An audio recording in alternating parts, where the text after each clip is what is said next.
జ్యోతిష శాస్త్రం ప్రకారం 2025వ సంవత్సరం మార్చి 11వ తేదీ మంగళవారం రోజు కన్యా రాశి వారు ఎటువంటి శుభ అశుభ ఫలితాలను పొందుతారో తెలుసుకోవాలంటే ఈ వీడియోని స్కిప్ చేయకుండా పూర్తిగా చూడండి.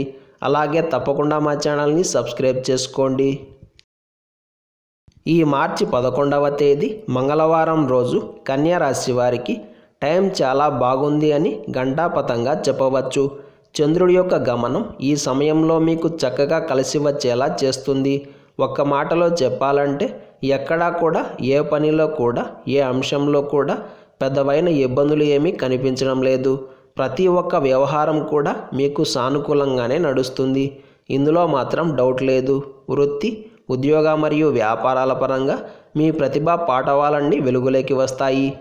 సినీ, సాహిత్య, కళా రంగాల వారికి కాలం చక్కగా అనుకూలిస్తోంది. నూతన అవకాశాలన్నీ మీ చెంతకు చేరుతాయి. కాబట్టి వచ్చిన ఏ చిన్న అవకాశాన్ని అయినా సరే చేదార్చుకోవద్దు. ఒక్క మొక్కలో చెప్పాలంటే మంచి తరుణం మించినా దొరకదు. కాబట్టి ఈ గడియలను తప్పకుండా సద్వినియోగం చేసుకోండి.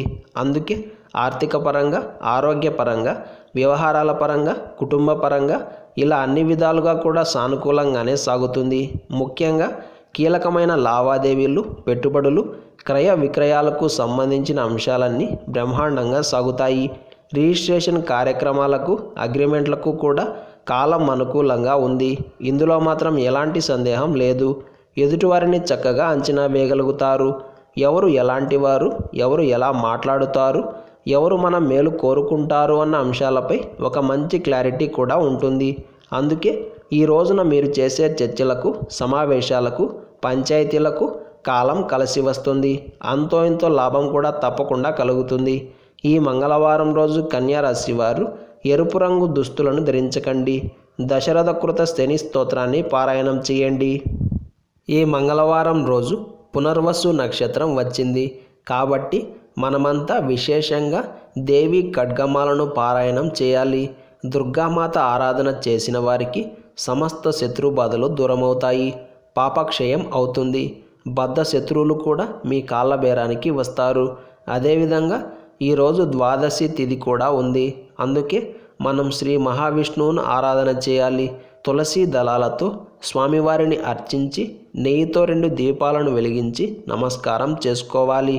ఇలా చేయడం వలన విష్ణువు యొక్క అనుగ్రహం కలిగి జీవితంలో ఐశ్వర్యం, ఆరోగ్యం మరియు ఆనందం ప్రాప్తిస్తాయి. శత్రువుల నుండి హాని కలిగే సూచనలు ఉన్న, శత్రుభయం అధికంగా ఉన్న, లేదా మన చుట్టూ ఉన్నవాళ్ళు ఎలాంటి వారు అన్నది సరిగ్గా తెలియకపోయినా ఈ పరిహారాన్ని అప్పుడప్పుడు పాటిస్తూ ఉండండి. దీనివలన తెలియని వ్యక్తుల వలన కలిగే హాని నుండి, అలాగే బద్ధ శత్రువుల వలన కలిగే ప్రమాదాల నుండి విముక్తి లభిస్తుంది. అంతేకాకుండా మీపై చెడు ప్రభావాలను చూపించడానికి కూడా వారు భయపడతారు. మీరు చేయాల్సిందల్లా దేవతా వృక్షమైన రావి చెట్టు దగ్గరకు వెళ్ళి రావి చెట్టును ముట్టుకోకుండా ఒక చెంబు నీటిలో కాస్త నువ్వుల నూనెను వేసి ఆ నీటిని చెట్టు మొదట్లో పోయండి. తరువాత చెట్టు చుట్టూ 9 ప్రదక్షిణలు చేయండి. ఇలా చేయడం వలన కూడా సమస్త శత్రుభయాలు దూరమవుతాయి. ఇలా చేయడం కుదరని వారు ప్రతిరోజు కాలభైరవాష్టకం పారాయణం చేయండి. దీనివలన మీకే తెలియకుండా శత్రువుల నుండి రిలీఫ్ దొరుకుతుంది.